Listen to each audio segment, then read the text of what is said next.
أما بعد فأعوذ بالله من الشيطان الرجيم بسم الله الرحمن الرحيم إنكم وما تعبدون من دون الله حصب جهنم أنتم لها واردون صدق الله العظيم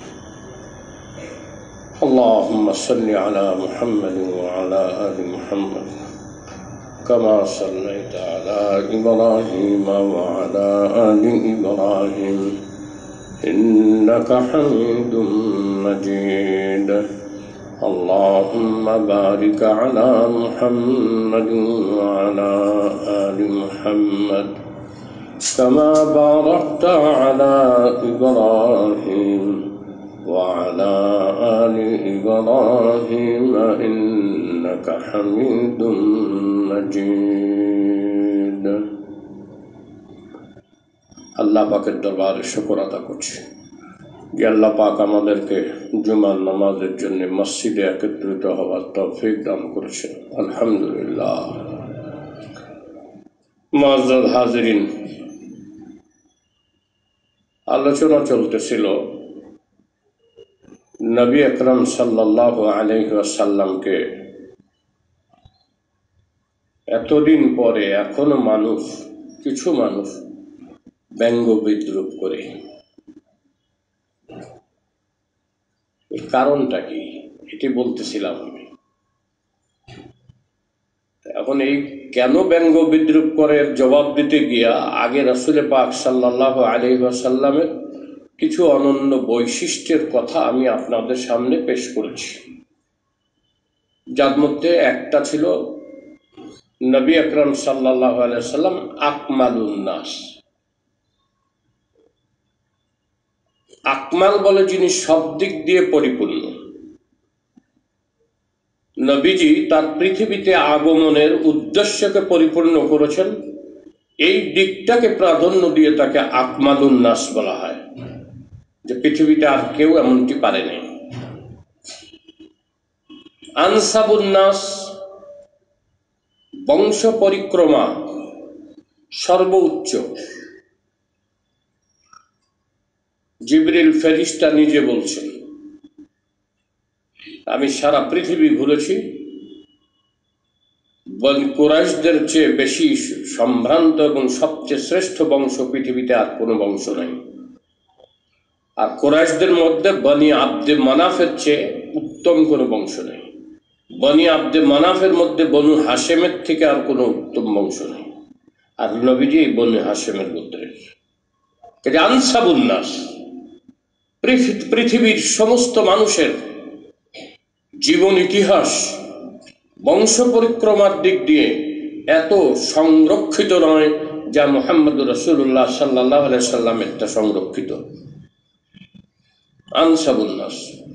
আজমালুন নাস, বাহ্যিক দৈহিক অবয়ব নবী আকরাম সাল্লাল্লাহু আলাইহি ওয়াসাল্লামের এত নিখুঁত যে পৃথিবীতে আর কারো ব্যাপারে এমনটি বলা যায় না। আজমালুন নাস। 3 নাম্বার 4 আহসানান নাস, চরিত্রিক উৎকর্ষতা, নৈতিকতা, সভ্যতা, ভদ্রতা, শিষ্টাচারিতা, এই দিক দিয়ে নবী আকরাম সাল্লাল্লাহু আলাইহি সাল্লামের সমকক্ষ পৃথিবীতে কেউ নেই। কেননা তিনি পৃথিবীবাসীকে নৈতিকতা শিখেছেন, তো ওনার থেকে নৈতিকতা আর কার ভালো হবে? এই জন্য তিনি আহসানুন নাস।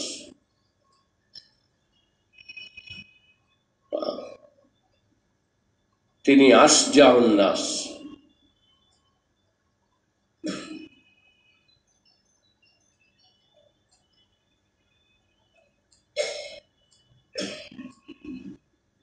কি কব কইলে তো কইবে যে হুজুরটা ভালো না।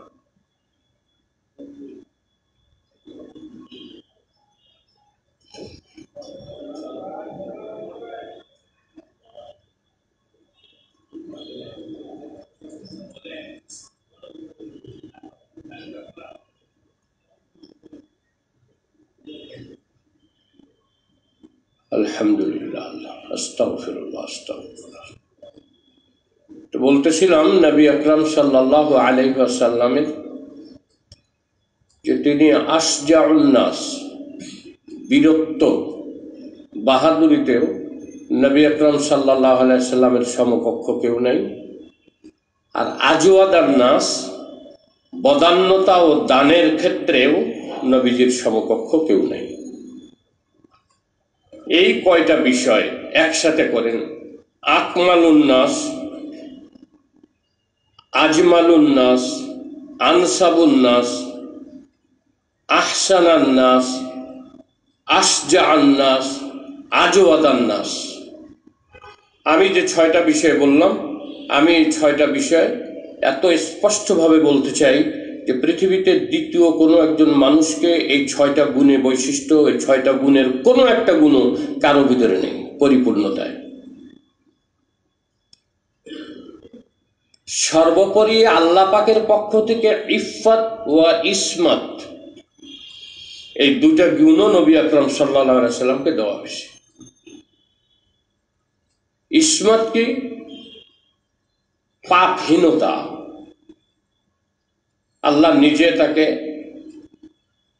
নবী আকরাম সাল্লাল্লাহু আলাইহি ওয়াসাল্লামের ইচ্ছা প্রচেষ্টার কারণে আল্লাহ তাকে পাপ থেকে, সব ধরনের পাপ থেকে বিরত রাখছেন। ক্বাবলান নবুওয়া, বাদান নবুওয়া, নবুয়তের পূর্বেও এবং নবুয়তের পরেও। এটা ইসমাতুন নবী। আর ইফাতুন নবী সাধুতা, যে নবী আকরাম সাল্লাল্লাহু আলাইহি ওয়াসাল্লামের থেকে সাধুতা আর কারো নাই। এখন এই সব হওয়ার পরেও পৃথিবীর কিছু মানুষ নবী আকরাম সাল্লাল্লাহু আলাইহি ওয়াসাল্লামকে ব্যঙ্গ করে, বিদ্রুপ করে। যখন এই কয়টা বিষয় নবীজির কাছে জানা পড়লো, তো এর পরেও যেহেতু পৃথিবীতে এত সুন্দর, এর চেয়ে ভালো আর কোনো মানুষ নাই, প্রশ্ন জাগে কেন তার বিরোধিতা করে, তার ব্যঙ্গ বিদ্রুপ কেন করে? এবার জবাবে আসেন, যে জবাব হলো ইজমালি ও তাফসিলি। জবাব কয় রকম? 2 রকম, একটা ইজমালি আর একটা তাফসিলি। এক কথায় বললে এক কথায় জবাব হয়ে যায়। সেটা কি? যে আসলে কিছু মানুষের স্বার্থে আঘাত লাগে, কিছু মানুষের, কিছু সমাজের, কিছু দেশের, কিছু গোত্রের মানুষের স্বার্থে আঘাত লাগে। আর যখন স্বার্থে আঘাত লাগে তখন তার আসল রূপ প্রকাশ পায়। আসল রূপ কি প্রকাশ পায়? খুব ভালো, খুব ভালো, খুব ভালো, স্বার্থের আঘাত লাগছে, দেখেন যে তার আসল রূপ ফুটে উঠছে। এটা হলো ইজমালি জবাব। যেহেতু তাদের স্বার্থে আঘাত লাগছে, এই জন্য তাদের বংশধররা এখনো আছে, তাদের অনুগামী অনুসারী কিয়ামত পর্যন্ত থাকবে, এই জন্য তারা ব্যঙ্গ বিদ্রুপ করে। এটা হলো ইজমালি জবাব। আর তাফসিলি জবাব হলো 11টা পয়েন্ট, আহাদা আশারা কাউকাবা। 11টা পয়েন্টের মানুষের আঘাতে, স্বার্থে আঘাত লাগছে, এই জন্য নবী আকরাম সাল্লাল্লাহু আলাইহি ওয়াসাল্লামের বিরোধিতা তখন থেকেও ছিল, কিয়ামত পর্যন্ত একটা গ্রুপ বিরোধিতা করবেই। 11টা পয়েন্টে চলেন 11টা পয়েন্ট জানানো। নাম্বার 1, নবীজি সাল্লাল্লাহু আলাইহি ওয়াসাল্লাম এসে প্রথমে মানুষের বিশ্বাসে আঘাত করছেন।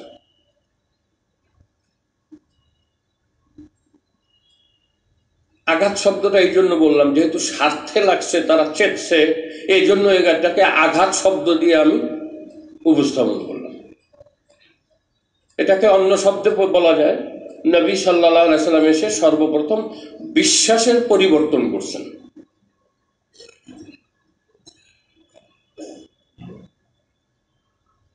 বিশ্বাসের পরিবর্তনটা কেমন?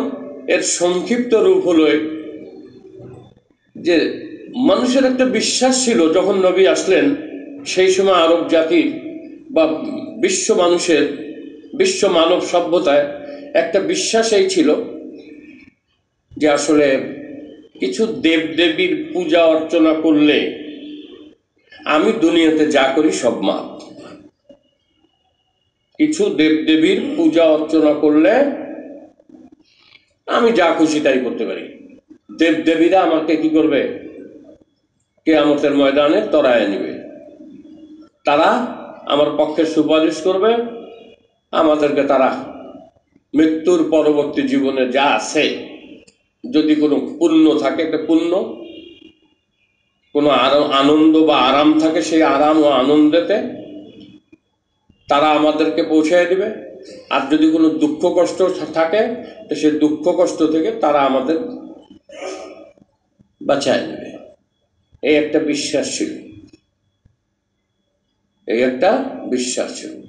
কিন্তু রাসূলুল্লাহ সাল্লাল্লাহু আলাইহি ওয়াসাল্লাম তো নিজের কিছু বলেন না, আল্লাহর পক্ষ থেকে আয়াত নাযিল, ইন্নাকুম ওমা তা'বুদুনা মিন দুনিল্লাহ হাসাবু জাহান্নাম। তোমরা এবং আল্লাহ ছাড়া যে সকল প্রতিমার পূজারী, সেই প্রতিমাগুলো হাসাবু জাহান্নাম, জাহান্নামের ইন্ধন হবে। এখন বলেন যে যখন তাদের এই বিশ্বাস যে এই প্রতিমাদের পূজা পাঠ করেই আমরা কি হব, পরকালের জীবনেও পরবর্তীতে যে জীবন যদি থাকে, কোনো ভালো মন্দ থাকে, তো মন্দ থেকে বেঁচে যাব আর ভালোটা প্রাপ্ত হব। এখন সেই দেবদেবী সহ বলে সব জাহান্নামে। এই কথা কি সহ্য করা যায়? এই কথা সহ্য করা যায় না। আরবের লোকেরাও সহ্য করতে পারলো না, আরবের লোকেরাও সহ্য করতে পারলো না। এটা বড় একটা মারাত্মক আঘাত। আর এই বিশ্বাস এখনো কিছু মানুষের মধ্যে আছে। এই বিশ্বাসটাই এখনো বর্তমানে এবং ভবিষ্যতেও কিছু মানুষের মধ্যে এখন আছে, ভবিষ্যতেও থাকবে।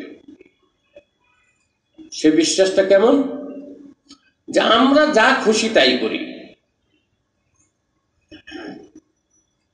টেরান তহবিল মারি, আর ভাস্কর্য নির্মাণ উপলক্ষে কিছু মারি, আর যাই কিছু মারি আর যা কিছু করি। কিছু পীরের মুরিদ হওয়ার দরকার, এই পীর সাহেবরা আমাকে তরায় নিয়ে যাবে। এজন্য দেখা গেছে রাজন্যবর্গ, বিশিষ্ট ব্যক্তি যারা দেশ শাসনের টপ লেভেলে থাকছেন, তারাও কিছু পীর মুরিদের সাথে, এমন পীর মুরিদের সাথে সম্পৃক্ত হয়েছেন যারা বাতিল ফেরকা। বাতিল ফেরকা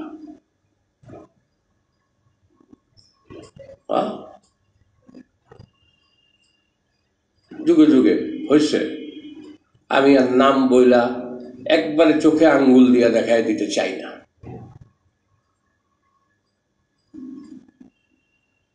একজন তো আটরশির দরবারে যেতেন, তিনি আটরশির ভক্ত ছিলেন।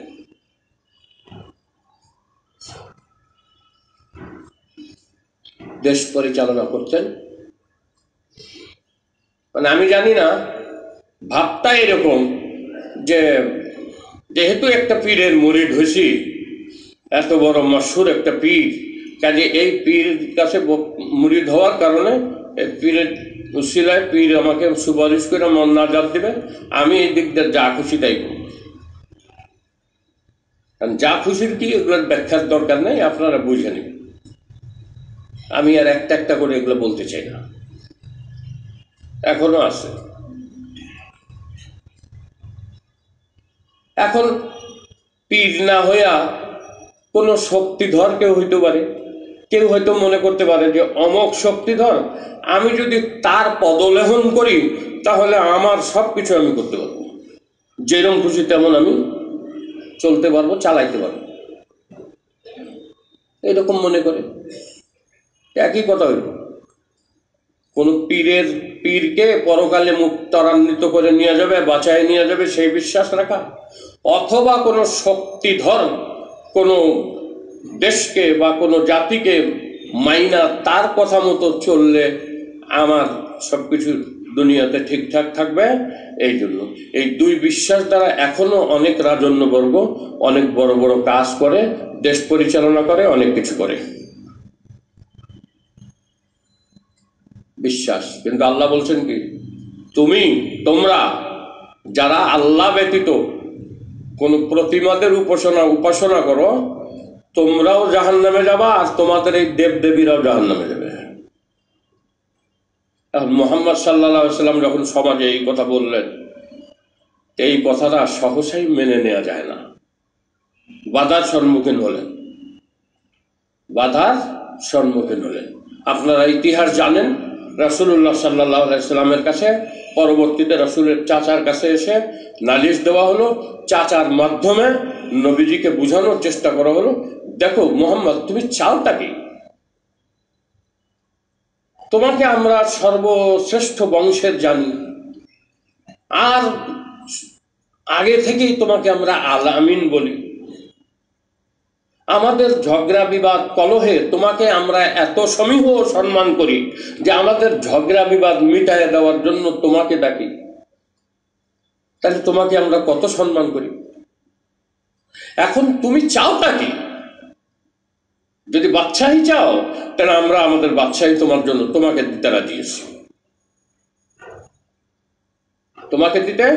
রাজি আছি। যদি সম্পদ চাও, তা আরবের সব সম্পদ তোমার পায়ে উৎসর্গ করতে রাজি আছি।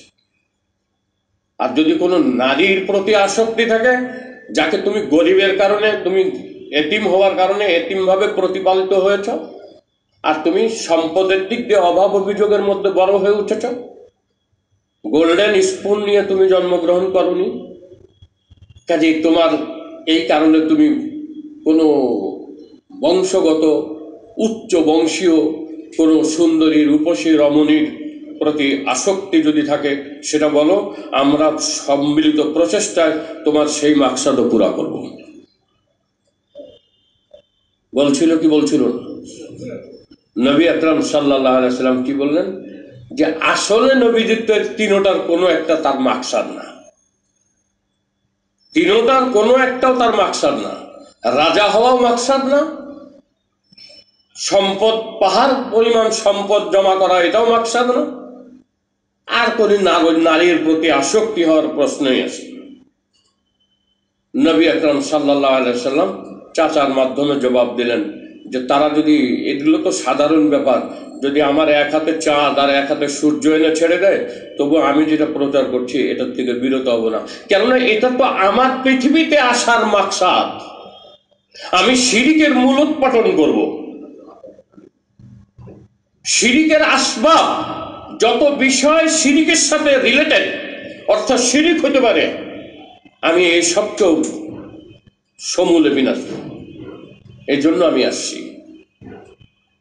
কারণ প্রথমেই বলে রাখা ভালো, নবী আকরাম সাল্লাল্লাহু আলাইহি সাল্লাম নিছক কোনো ধর্ম যাজক বা নিছক ধর্মগুরু হয়ে একটা আধ্যাত্মিক, শুধুমাত্র আধ্যাত্মিক সাধক হয়ে দুনিয়াতে আসেন নাই।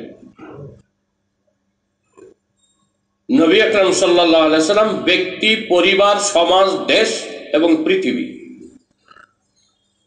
ব্যক্তি, পরিবার, সমাজ, দেশ, পৃথিবী, পুরোটার সংশোধন করতে চেয়েছেন। কাজে তিনি যদি শুধু আরবের রাজা হয়ে বসে থাকেন আর বিপুল সম্পদের মালিক হইয়া আর সুন্দরী রমণীদের নিয়ে বসে থাকেন, এটা তো নবী আগমনের উদ্দেশ্য না। এই জন্য বলছেন নবী যে আমার এক হাতে চাঁদ এনে দাও আর এক হাতে সূর্য এনে দাও, আমি নিবৃত হব না, আমি ফিরে যাব না। আমার যে মাকসাদ পৃথিবীতে আসার উদ্দেশ্য, সেটা তো এটার দ্বারা হবে না। এই জন্য আমি চাচ্ছি তোমরা শিরিক করতে পারবা না, কোনো প্রতিমা পূজা হবে না। কেন? যারা প্রতিমা পূজা করে, যারা পূজারী আর যারা পূজক, এর সবাই জাহান্নামে যাবে। ইন্নাকুম ওয়া মা তা'বুদুনা মিন দুনিল্লাহ হাসাবু জাহান্নাম। প্রতিমা, মূর্তি, এই সংস্কৃতি ইসলামের না, মুসলমানেরও না।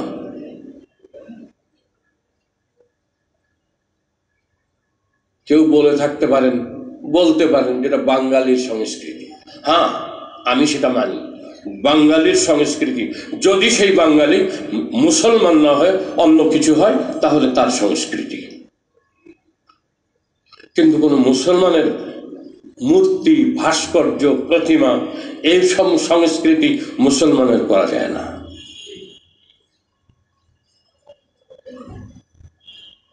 স্বাধীন একটা বাংলাদেশের প্রতি আমরা যেমন আমাদের অন্তরের অন্তঃস্থল থেকে সমর্থন জানিয়ে এই দেশকে মেনে নিয়েছি,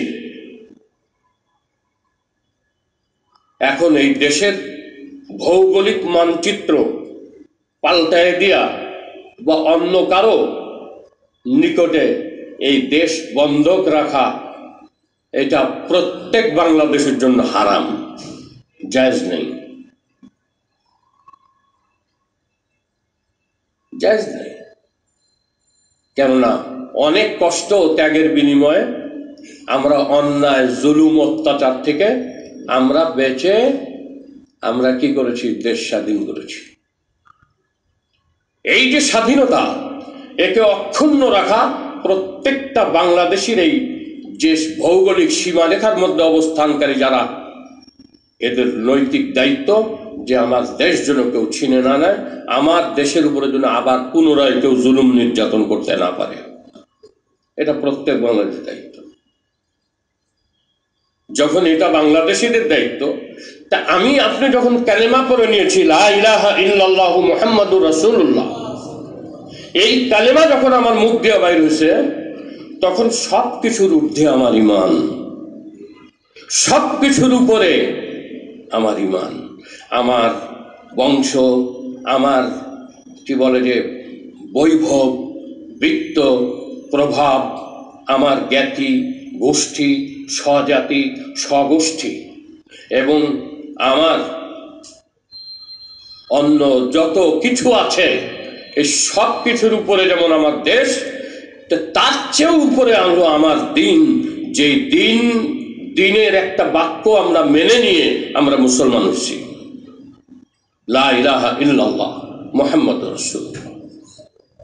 এখন যখন এই কথা বলছি, এই কথা বলার অর্থ অনেকে বুঝে বলেছে, অনেকে হয়তো বুঝে নাই, এই জন্য সে ভুল করে। এর অর্থ হলো যে আল্লাহ, আমার কোনো ইচ্ছা নাই, আমার কি নাই? কোনো ইচ্ছা নাই। আমি পৃথিবীতে যে কয়দিন বাঁচি, আমার মর্জি মতো, আমার মন মতো আমি বাঁচবো না। আল্লাহ, আমি আপনার মন মতো, আপনার মর্জি মতো দুনিয়াতে বাঁচবো। এটি হলো লা ইলাহা ইল্লাল্লাহর অর্থ।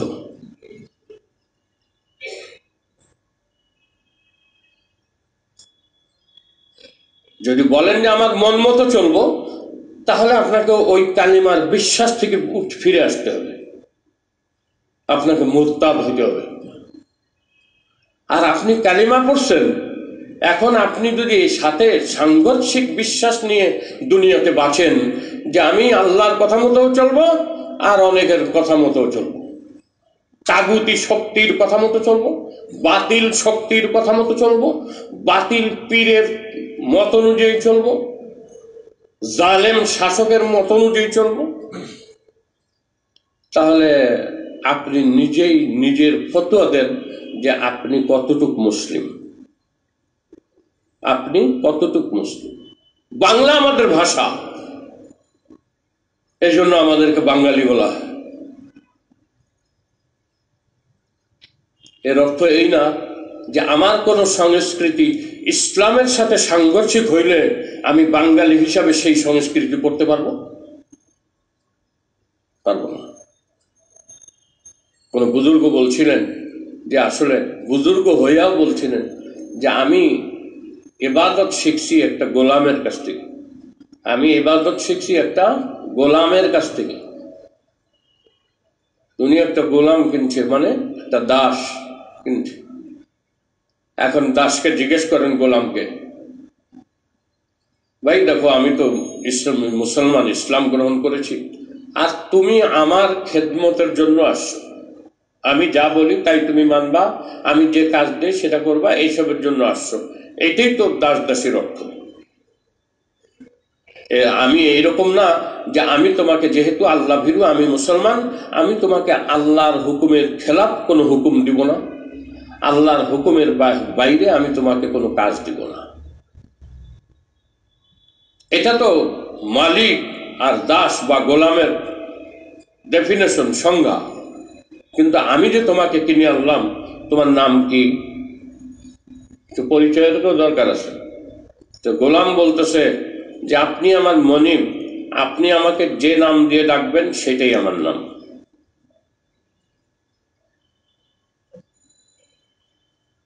আচ্ছা, তো তুমি কোন কাজ ভালো জানো? ভালো জানা আর খারাপ জানা নাই। আপনি আমার মনিব, আপনি যে কাজ দিবেন আমার জীবন দিয়ে সেই কাজটাকে কমপ্লিট করার চেষ্টা করব আমি। তুমি কোন লেবাসে পোশাক, কোন পোশাক পরতে ভালোবাসো? আপনি আমার মনিব, যে পোশাক আপনি দিবেন আমি সেই পোশাক পরতে ভালোবাসি।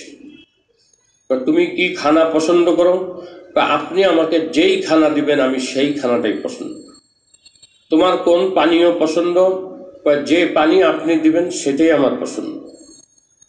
মনিব বলে যে এই গোলাম মূলত আমাকে আল্লাহর ইবাদত শিখাইলো, আল্লাহর গোলামি শিখাইলো। যে আমি যে মুসলমান, কাজে আমার কোনো ইচ্ছা নাই। আমি অনেক আগে শুরু দিক দিয়া 2-3-এর দিকে আমি জুমার বয়ানে লা ইলাহা ইল্লাল্লাহর মৌলিক 6টা অর্থ বলেছিলাম। পুরান মসজিদ থাকবে লা ইলাহা ইল্লাল্লাহ আমরা যারা বলেছি এর মৌলিক কয়টা অর্থ আছে, একটা মূল আর একটা শাখা।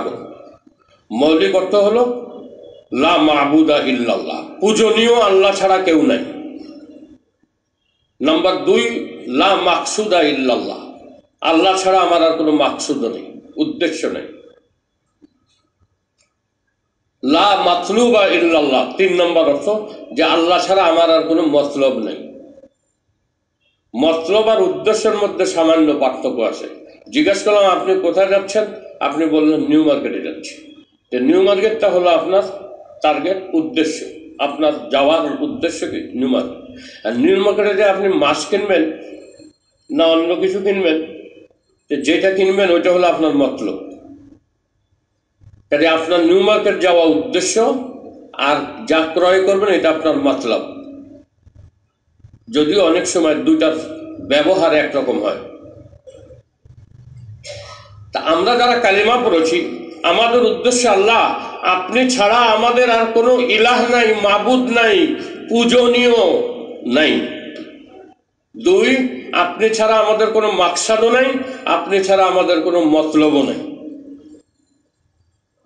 3 নাম্বার 4, লা মাহবুবা ইল্লাল্লাহ, আপনি ছাড়া আমাদের আর কোনো মহব্বতের কেউ নাই।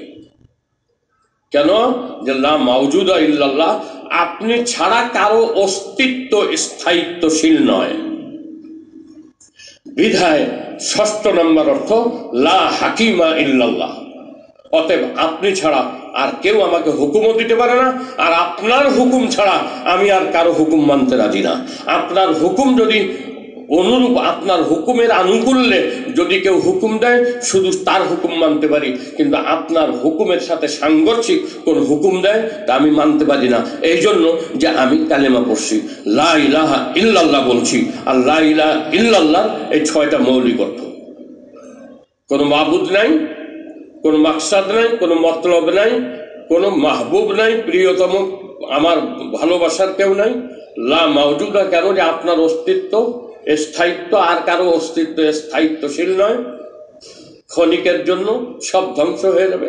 কুল্লু মান আলাইহা ফান, সবকিছু ওয়ায়াবকা ওয়াজহু রাব্বিকা যুল জালালি ওয়াল ইকরাম, শুধুমাত্র যুল জালালি ওয়াল ইকরামের অস্তিত্ব থাকবে। এই জন্য বিধায় 6 নম্বর অর্থ লা হাকিমা ইল্লাল্লাহ, আপনি ছাড়া আর কারো হুকুম দেওয়ার কেউ নেই।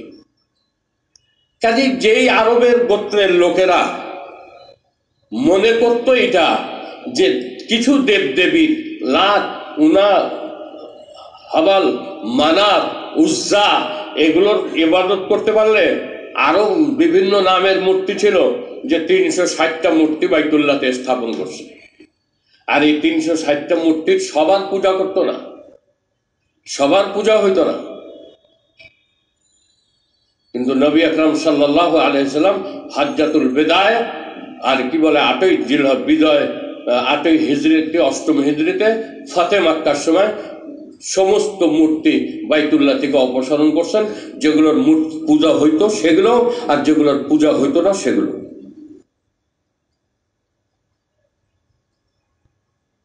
কারণ এই সুযোগ ইসলামে নাই যে আপনি কালিমা পড়ার পরে আপনি মনে করছেন যে কোনো পীর ধরলে, কোনো হুজুর ধরলে, কোনো বুজুর্গের খেদমত করলে আপনি পরকালে নাজাত পেয়ে যাবেন। নবী আকরাম সাল্লাল্লাহু আলাইহি সাল্লাম নিজের মেয়ে ফাতেমাকে বলছেন যে ফাতেমা, শুধু তোমার নবী, তোমার পিতা নবী, তোমার পিতা শেষ রাসূল, এই জন্য এই সুবাদে তোমার মুক্তির কোনো সুযোগ নেই।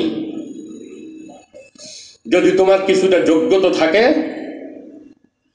সেই যোগ্যতায় যদি সামান্যতম কিছু কম থাকে, বেশির থেকে বেশি হয়তো আমি একটু সুপারিশ করতে পারবো। কিন্তু যদি যোগ্যতা মোটেও না থাকে, তা আমি তোমার জন্য, আমি তোমার পিতা রাসূল, এই জন্য তুমি জাহান্নাম থেকে মুক্তি পাবা না বলে গেছেন আল্লাহ রাসূল।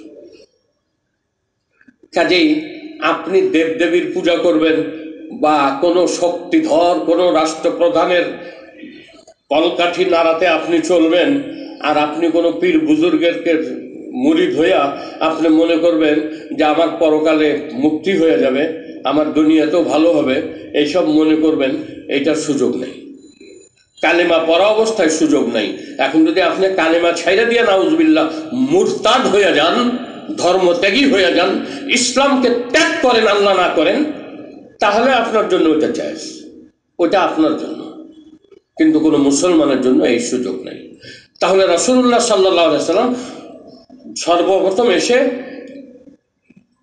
যেহেতু তার মৌলিক উদ্দেশ্য ছিল ব্যক্তি, পরিবার, সমাজ, দেশ, জাতি, এই 5টার সংস্কার করবেন। নিছক ধর্মগুরু না, যেমন গৌতম বুদ্ধ ছিলেন, নিছক ধর্মগুরু না, যেমন শ্রীকৃষ্ণ ছিলেন, এরকম আরো অনেকেই, গ্রিক দেবতা ছিল কিছু, আমি আর সেসব দিকে যেতে চাচ্ছি না।